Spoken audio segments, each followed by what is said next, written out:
want to ask the developer a question. You obviously are looking to make more money here.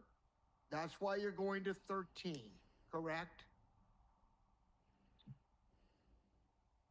Thank you, Counselor, for the question.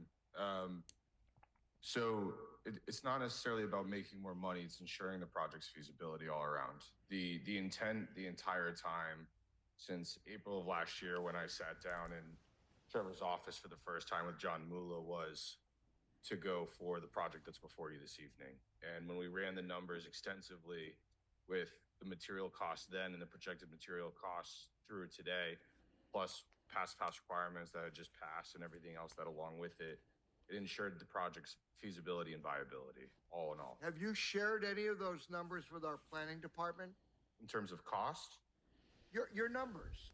Yeah. Your numbers between 10 and 13, have they been shared with our planning department?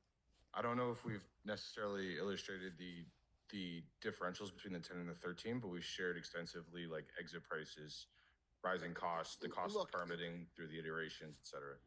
Here is where I'm having some difficulty, okay? And I'm not faulting anyone, but we are being asked to make a significant change in our zoning based on a representation that otherwise this project's not going to get done. That's seemingly what's being said.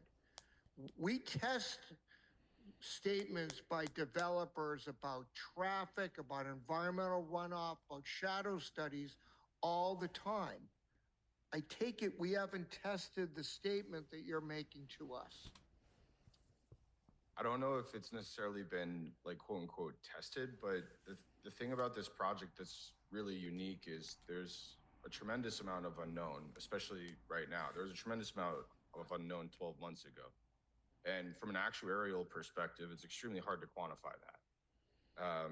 If you look at the last 3 years, 2021, 2024 performances on, for example, exit prices and cost of goods to build, developers went into those projects in 2016, 2017, 2018. Nobody could have predicted that. This project was approved well before COVID. Okay, this Correct. project was approved. I want to be, again, I just think it's really important to get our facts straight. We approved this project, 7 years ago now, well before rising construction costs, well before COVID.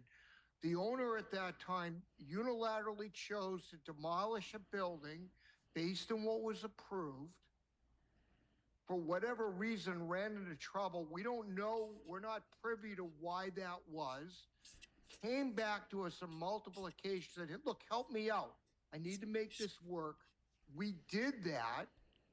And now we're being asked to do something, again, which is very different this time because we're being asked to change the zoning. I don't have to go further with that. I'll be very candid, colleagues. I'm struggling with this one.